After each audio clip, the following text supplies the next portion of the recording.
Assalamualaikum warahmatullahi wabarakatuh. Jumpa kembali di channel Ada Sawit.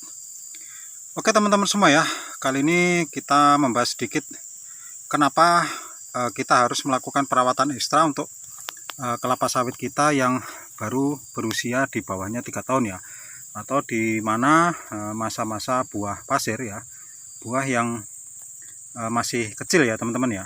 Nah, oke ya teman-teman ya, untuk perawatan awal ya kita harus melakukan dengan ekstra dan betul-betul harus konsisten ya teman-teman ya. Kenapa kita harus melakukan seperti itu? Karena ini dampaknya akan kita rasakan di saat pohon kelapa sawit ini akan memulai masa-masa aktif produktif, yaitu usia mulai dari 4 tahun sampai usia produktif di 12 tahun ya teman-teman ya. Nah, kita harus melakukan perawatan ekstra ya. Kita genjot pupuknya dari awal ya, dari mulai kita tanam, kemudian mulai berbuah ya, sampai mulai bisa diambil buahnya ya. Jadi seperti ini ya teman-teman ya. Nah, jenis seperti ini sudah bisa diambil buahnya ya teman-teman, karena dari tekstur bijinya ya, bisa teman-teman perhatikan ya, bijinya ini sudah lumayan cukup besar. Jadi untuk kandungan minyaknya sudah ada ya teman-teman ya, tidak terlalu kecil betul ya. Nah, ini sudah bobotnya kurang lebih kisaran di atasnya 5 kilo ya teman-teman ya. Bisa teman perhatikan ya, jarak dari tanah pun juga masih rendah ya, kurang lebih baru sekitar 40-an cm ya teman-teman ya. Nah, inilah masa-masa dimana kita harus rajin-rajin memberikan dia nutrisi ya. Nutrisi itu bisa berupa pupuk kohe ataupun pupuk kimia ya teman-teman ya. Nah, kalau untuk dosisnya pupuk kohe bisa digunakan 1 karung ya teman-teman ya. Aplikasinya bisa setahun 2 kali ya. Walaupun kelapa sawit kita masih kecil, unsur haranya juga masih terpenuhi ya bahasanya ya, tapi kita tidak akan meninggalkan bahwa kelapa sawit ini makin lama akan makin membesar, sehingga asupan nutrisi makanan pun juga akan semakin meningkat. Nah, di saat-saat seperti ini adalah saat yang dinanti-nanti oleh seluruh petani kelapa sawit ya, di mana masa tunggu yang lumayan cukup lama, di atas 2 tahun ya rata-rata ya, baru mulai berbuah, dan bisa diambilnya buahnya pun di 2,5 tahun ke atas ya teman-teman. Nah, di saat seperti itu kita harus melakukannya dengan ekstra ya. Jika hasilnya teman-teman baru sedikit ya, kita kosnya ya, uangnya kita kembalikan lagi untuk membeli pupuk ya teman-teman ya, supaya kelapa sawit kita ini buahnya pun semakin rutin ya teman-teman ya. Memang kalau dari segi untuk pertumbuhan ya, varietas rata-rata yang pelepah kecil dia akan lebih cepat meninggi ya teman-teman ya. Tapi tidak masalah, karena yang kita butuhkan adalah produksi dari kelapa sawit tersebut. Nah, masalah dia rajin berbuah, cepat meninggi, yang penting buahnya maksimal ya teman-teman ya. Berbeda dengan kalau kita hanya sekedar yang penting ada buahnya, atau kita hanya fokus untuk merawat batangnya supaya cepat besar. Sebetulnya kalau menurut saya itu kurang tepat ya teman-teman ya, karena dimana di saat kelapa sawit ini mulai ada buahnya, nah di saat itulah kita harus memaksimalkan pemupukan, baik untuk pemupukan pertumbuhan dari daun, dari pelepah, kemudian dari batang, dan dari buahnya ya teman-teman ya. Nah, di saat-saat seperti ini teman-teman harus rajin-rajin memberikan pupuk, paling tidak di 1 bulan sekali ya. Kalau saya aplikasinya setelah panen ada uang kita pupuk sebagian ya, jadi rutin ya, sebagian sebelah sini, kemudian sebagian lagi di pohon yang lain ya. Jadi tidak harus full satu kebun itu kita pupuk langsung ya, bisa kita melakukannya bergantian ya. Nah, dari pemupukan yang akurat itu akan mempercepat dari pertumbuhan, baik itu batang, kemudian pertumbuhan reproduksinya dari buahnya ya teman-teman ya. Nah, bisa teman perhatikan ya, kelapa sawit ini tidak pernah saya melakukan kastrasi ya teman-teman ya. Tapi untuk pemupukannya saya rutin menggunakan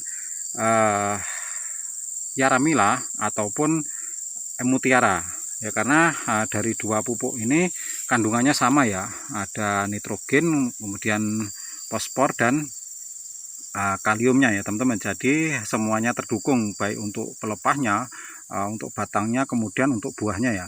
Nah, kenapa saya kok tidak melakukan kastrasi ya, karena banyak sekali petani itu yang kita harus lakukan kastrasi supaya nanti batangnya bisa bagus.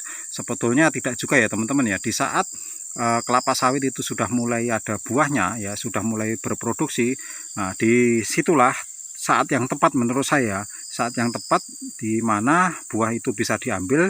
Nah dari situ kita bisa membeli pupuk ya teman-teman ya. Kalau kita paksakan, kita kastrasi ya, kita full pupuk, otomatis kos kan keluar lebih banyak teman-teman ya.